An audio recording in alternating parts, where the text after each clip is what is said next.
take action. I just can't imagine what more you need, America, than to know that cities across America are penetrated with Islamists and senior-level clerics from the Middle East who have in their mind their own caliphate of the United States. And I would know. I have been on the ground for 2.5 years through the Bible Belt and give a lecture, Bible Belt under Sharia assault. Is Jerry Gordon, who is a colleague and a member of our board, and the author of the Iconoclast blog and senior editor New English Review, and our new friend Dr. Martin Sherman, live from Israel. Martin, What?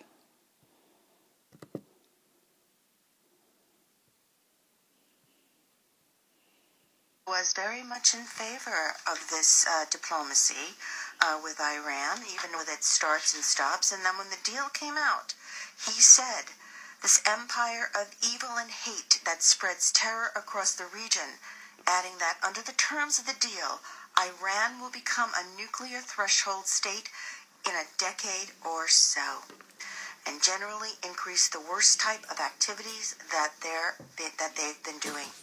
Again, I want to understand the kind of the government, the way is Netanyahu looking to bring Isaac Herzog into the Knesset.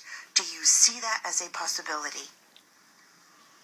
Well, I think Netanyahu certainly would like to broaden the base of his government. But I'm not sure that that's feasible at the moment, although Herzog has expressed his disagreement, his strong disagreement and disapproval of the agreement. He was the person who put his faith in Obama during the election campaign. He said, and I quote, I trust President Obama to bring a good deal. And I think much of the Israeli left is guilty of undermining Netanyahu's efforts, particularly his address to the American Congress. I think they undermined his credibility unnecessarily. They were very detrimental.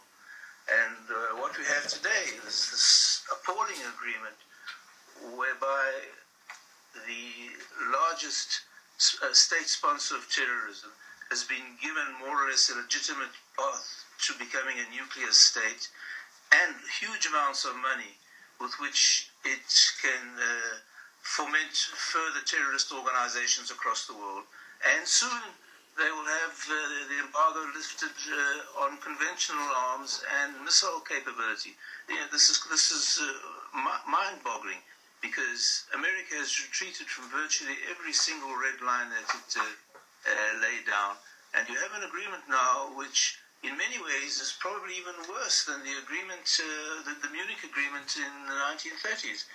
And you have these strange arguments to justify it, like, for instance, what was the alternative, which is a very disingenuous claim to raise by the apologists of the agreement, because they started off saying, well, no deal is better than a bad deal. And now you have a very bad deal. This is quite mind-boggling. And I think that we're in, as I said before, we're in for very, very difficult times, especially Israel, because now you're going to have well-funded terrorist organizations under a virtual nuclear umbrella, and it's a very difficult situation that's emerging. And that brings me to a point, Jerry Gordon, I learned from you this week that Iranian Major General Islamic Revolutionary Guard, Al-Quds leader, I think I said that right, Qasem Soleimani, was lifted off of travel sanctions as a result. Well, that's correct. But to go back to a point that Dr. Sherman was making, initially when that was discovered in Vienna by the press, in our case our colleague Omri Saran from the Israel Project and others, the administration basically said, oh no, that's a different Qasem Soleimani. Well, it turned out that the Fars News Agency specifically identified him by number on this list of 700 Iranians whose travel bans and asset restrictions were being limited. Now, while that's devastating, what's worse about it is the implication that basically this government, meaning the U.S. administration, has made up its mind, to go back to the concerns of Dr. Sherman and others in Israel, that it is vacating the Persian Gulf. That it basically looks forward to a day when Iran controls that lake and, quote, the pathway out of it for the transit of oil. That is a direct threat not only against the members of the Gulf Cooperation Council headed by Saudi Arabia, but it's also a direct threat to Israel. It's one more threat that Israel doesn't have to face. It's also an indication that this administration is basically abandoning the special relationship in terms of the strategic defense of Israel. I wrote a piece this week also, Dr. Sherman, you're talking about the money and the assets that will be unfrozen. We're talking about someone who has who has killed himself, hundreds of Americans, an Islamic Revolutionary Guard leader, Al-Quds Force, but in American dollars, I added up $61 billion between the $11.9 billion that they have been getting during the negotiations.